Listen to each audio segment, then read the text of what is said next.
Hi guys, welcome or welcome back to my channel. If it's your first time, my name is Pascaline, and if you're a returning subscriber, welcome back. Today I'm going to be making a video telling you guys, international students, how to make the most of your time when you're coming to study at the University of Glasgow, at Glasgow Caledonian University, University of Strathclyde, or University of Western Scotland. I know it is difficult when you're coming as an international student. You don't know what to do, you don't know anybody. Sometimes people know some people. You might have met friends online before you came here, friends say that we're also coming from your country and things like that. You might know some people, while some people don't know anyone, they have no friends, they don't even know where to begin. Let me tell you that it does get easier. Let's say you just came in, you're seeing this video. Let me tell you that even though you've been helpless, you don't know anyone, it will get easier. And I'm going to be giving you 5 tips on how to make the most of your time so that it becomes more enjoyable and it will just make you more happy, I guess. The first tip is to keep in touch with your family.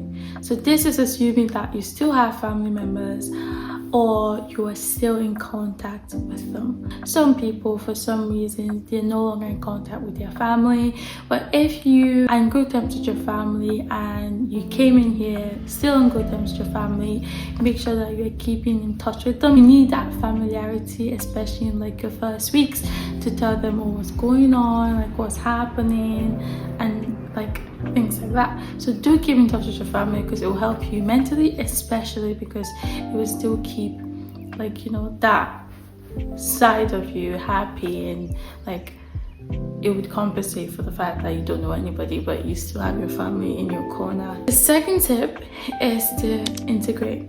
So mix up with other people, get to know other people, get to know other cultures besides your own. So we have this, this thinking that our culture is the best. If people aren't our culture, we can't get along with them, we can't know them, they're not the same religion as ours.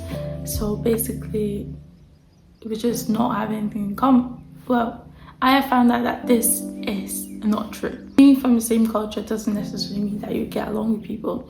You are, say, in another country, and the thing is that Glasgow, especially if you're coming to Glasgow, is such an international city, especially now because there's people from literally all over the world. So it's people everywhere. So how would you keep yourself in a box by only knowing, say, people from your country? You've basically moved all across from your country to this country, and then you basically don't know anything about this country that you live in. You don't know the culture of this country, you don't know you don't know how the people here are. But then you don't even need to only know the culture of, say, Glasgow. You can also know other cultures. There's loads of Indians, there's loads of Indonesians, there's loads of Americans, name any country, they are all here. That is a form of education that will make us tolerate other culture, realize that we actually have so much in common with some other cultures. There's some culture out there that you would hear their food or even see their food and be we eat that, but we call it a whole different name. It's saying plantains, for example, in Indonesia. I used to have an Indonesian flatmate and she would be oh, that's a banana. I'm girl, don't joke with me. That's not a banana, that is a plantain. But again, it is their culture. My culture, we call it plantains. Their culture, they call it banana. I'm not going to be oh no, you guys are wrong, it's not a banana. Because technically, it is a species of banana, but it's just not really a banana. If you are living, say, in a student accommodation, you kind of have no choice because your flatmates will probably not be, say, from your country because it's student accommodation. Unless you've applied really early with, say, all your friends, and they end up putting all of you in a flat. If you've applied on your own, then there's a chance that your flatmates will not be from your country or will even be people that you don't know, and then you have the obligation to try to get along with them, or if you don't want to get along with them, then just live in a flat where everyone's like giving each other the silent treatment. But sometimes they might just not be nice people, and you should even try to make friends with them. But if they were nice people, then I would imagine that it would be nice, if you are a nice person as well, to make friends with them, get to know them and get to know where they're from, and share experiences and share your culture even with other people, because that's also a way to share your culture, by meeting people from other culture and telling them about your culture. Like, people always come back, oh, how are you? Oh, how far? And I'm like, who told you that? And they're like, oh, it's a Nigerian that told me how far. And now if they see another Nigerian, they're like, how far? So that's also how we spread our own culture, by integrating with others. The third tip is for you to travel as much as you can. Travel internationally if you can, travel locally if you can. Like, there's nothing stopping you from traveling locally, because you can literally just get on a bus and say go Dundee or Aberdeen or Edinburgh. Like, you can go to those places. So why wouldn't you? Why would you just stay in your bubble where you are? You're not seeing anything. You're literally here. You have all these experiences that you can gain, but you're not making the most of it. Say, for example, you come in here, you're paying £30,000 tuition, and you've paid like loads in health insurance, and then you're basically just staying in your house, getting on the bus, going to uni, going back home, going to the shop, going to church maybe, and that's literally it. You have no other experience. I don't think that's right, because you're paying so much money. Why don't you make the most of it? And making the most of it doesn't only mean that you should be going to university every day, every single day, but you can also make the most of it by gaining experiences outside of the university, because life doesn't revolve around the university, and your university life is going to end, and you're going to move into other spaces with other people who did not go to university, and you will need to also share your experiences. The fourth tip is for you to join a club or society. If you do sports, then you can join a sports society if it's something that you love. If you're religious and you kind of want to join a religious society, there's loads of them.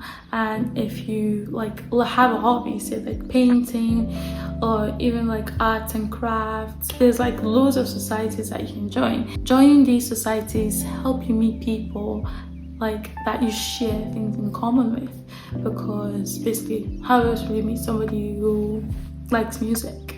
Well, most people like music, but let's say, how else will you meet somebody who likes, say, painting, for example, unless you maybe randomly met them by chance on a rainy day at the bus stop or at work? Not really. But the only way you would meet people like minds is if you go to events that's specific for these people. So if you go to say a painting event, like an art gallery, you would meet people there who enjoy art just like you, and from there you form friendships, and you get to know these people, and you even get to know more people, and that is your community there, that is your society there. Nobody can exist in a bubble. Nobody can exist in a bubble. So don't try to exist in your bubble. Make sure that you're involving other people in your life, because I believe that we've been put on this earth to make impact in other people's lives. So as people are making impact in your life, you should also be making impact in other people's lives. Don't exist in a bubble, and try to mingle, integrate, and join these clubs and societies that will push you out there. The final tip is that ask for help when needed. It is very hard being an international student, away from home, away from everything that's familiar to you, in a new country, people you don't know, places you don't know, everything is so different. Weather you don't know, the weather is something you never get used to unless maybe you're here for 50 or let's say 10 years. I think people have been here 10 years, so get used to the weather. But it's like a whole different country, and sometimes you might get tired, you might get depressed, you might get ill, and all that is okay. Make sure that you're asking for help. Have people, trusted people that you can get in your corner. But how do you get these people if you don't integrate, if you don't make friends, you don't go out? How would you get them? Exactly. You see, so you can only get these people in your corner. You can only meet people, trusted people in your corner that you know that will help you on a rainy day, will help you if you're feeling down, if you're feeling tired, and you know that they will be there for you. So please ask for help. Also, make sure that you're stocked up on vitamin D. I don't know who needs to hear this, but make sure that you're stocked up on vitamin D. If you are international student, especially if you are somebody with dark skin or darker skin, there are studies on this, and this is not a science class, but we are meant to get more vitamin D because of our melanated skin. So imagine coming from like Nigeria with like loads of sun and coming here without any sun, and you're literally not getting vitamin D. You will now get deficient, and that will make you sad, that will make you depressed, that will make you just gloomy, and it will just not make you happy. But honestly, if you incorporate vitamin D into your diet, that would really help you, and you would really see changes. But also make sure that if you are taking any tablet other than like the usual supplements, that you do consult with your GP or your local pharmacy before taking them. That's all the tips I have for you guys. Please let me know if you have any more questions or even any other video suggestions, and I will make that video for you guys. You can also reach out to me on Instagram at pkelechi with 2 eyes, and I will answer your questions if I can, send you links if I can, and that'll be all for this video. I will see you in the next one. Bye.